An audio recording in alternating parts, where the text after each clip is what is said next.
Quem mostrava esse caminho longe, quem mostrava esse caminho longe, esse caminho passou também. Bravo. César et Bora. One point. Alors le one point, c'est pour demain. Eh oui. Enfin, one point, un peu plus On si espère c'est plus, possible. oui. Vaut mieux. Bon, à table. Ah bah oui, alors quand on dit suis à là. table, Karine Tessandier apparaît pour un menu spécial Portugal à l'occasion du concours de l'Eurovision. Oui, monsieur. Hier, on a eu l'entrée. Oui, petite soupe. Ma foi, Délicieuse. oui, caldo verde. Alors, Alors, je prononce très, très... Non, c'est pas ça. Si, c'était- Bah, dis-le, aide-moi. Caldo verde. C'était très C'est bien. mieux, ça. Petite soupe, pommes de terre, J'ai chou, fait ça hier chorizo. soir à la maison, C'est c'était vrai, magnifique. petit filet d'huile d'olive. Ça, c'est fait, c'était une belle entrée. Aujourd'hui, on passe au plat principal. Vous allez me dire Portugal, morue, poisson. C'est pour ça que j'ai fait de la viande, pour changer un petit peu, pour vous montrer qu'il y avait d'autres spécialités, telles que l'empadao. Alors, ça doit être très mal prononcé encore une fois. Néanmoins, c'est une spécialité qui ressemble à un hachis parmentier, avec de la viande de bœuf, de la viande de porc et surtout une purée maison. Vous voulez la recette? Ah oui, oui, absolument. Eh bien, c'est parti. Pour réaliser ce plat portugais, l'empadao, il vous faut de la viande de bœuf hachée, du porc haché. Vous aurez besoin de tomates, du fromage râpé, du vin, des œufs, oignons, de l'ail, du laurier, tout pour donner évidemment un bon goût. Et pour la purée, pommes de terre, du lait et un petit peu de margarine. Il y a pas mal de recettes qui utilisent de la margarine. Alors, on va commencer par la purée. Le plus simplement du monde, on va cuire les pommes de terre avec la peau dans une casserole d'eau salée. Ensuite, on va les éplucher et les écraser. Donc là, la purée maison, franchement, c'est pas compliqué à faire, ça prend peu de temps.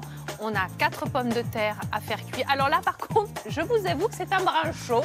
Donc, c'est la patate chaude, c'est pas un mythe. D'où l'expression Oui, se exactement. refiler la patate refiler la chaude. patate chaude. Ensuite, avec le presse-purée, on va écraser tout simplement, rajouter un petit peu de margarine. Rajouter également un demi-verre de lait chaud, puisque notre mélange est chaud. Et puis, on va goûter, on va assaisonner. Vous pouvez rajouter ce que vous souhaitez à l'intérieur. L'essentiel, c'est que cela vous plaise et que ce soit bon au goût. Maintenant que la purée est prête, nous allons passer à la préparation de la viande. Pour cela, on va éplucher l'oignon, le ciseler finement. Ensuite, on va s'occuper de l'ail. Dans cette recette, j'ai mis 2 gousses d'ail épluchées, dégermées, coupées là aussi en petits morceaux. On va également préparer les tomates. Donc là, on va la couper en deux de façon à pouvoir enlever le pédoncule et la couper également en petits dés.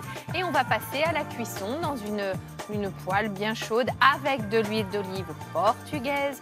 Vous allez faire revenir l'oignon. Vous allez également ajouter l'ail ainsi que les tomates en petits dés. On va bien mélanger. Là, ça commence déjà à sentir bon dans votre cuisine. Vous ajoutez l'assaisonnement. Là, on va mettre un petit peu de laurier. On peut rajouter du thym, on peut rajouter du persil, on peut rajouter ce que vous voulez, du sel, du poivre. Ça, c'est indispensable. Voilà, on mélange bien. Et ensuite, on va laisser compoter 5 petites minutes, le temps ensuite d'ajouter les viandes. Donc, on a choisi de mettre de la viande de bœuf haché et de mélanger également avec de la viande de porc haché. Vous pouvez faire cette même recette avec du poulet, pourquoi pas, et évidemment avec des poissons, avec du thon, avec de la morue. Là, je rajoute un petit peu de vin blanc et puis je vais laisser cuire tranquillement. Là, on a tout prêt. On a d'un côté la viande, de l'autre côté la purée. On va juste faire le montage dans un plat à gratin.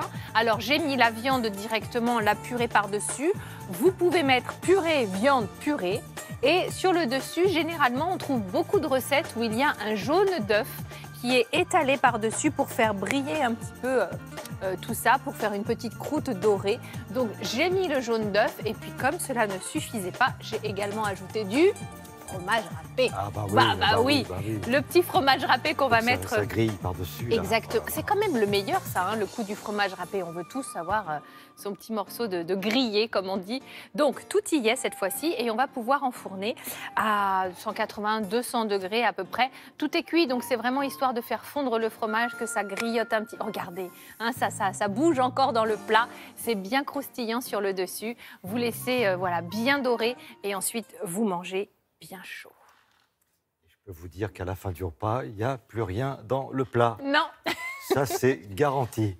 Bon, ça, c'était parfait. On a l'entrée, on a le plat principal et on se retrouve demain pour le dessert. Avec le dessert, il est là, au-dessus de nos têtes. Il s'agira d'un riz au lait portugais, arroz de leite. peu encore mal promo. Oh là, j'ai le regard noir de notre cadreur. Bon, bref, riz au lait à la portugaise, du riz rond, du riz pour le risotto qui est cuit comme ça dans le lait, parfumé avec de la cannelle, des zestes de citron. Un régal. Voilà. C'est pour ça que vous serez là demain. Vous retrouverez Karine Tessandier et vous retrouverez même Philippe Collignon qui nous fait l'honneur d'être là le vendredi et le samedi.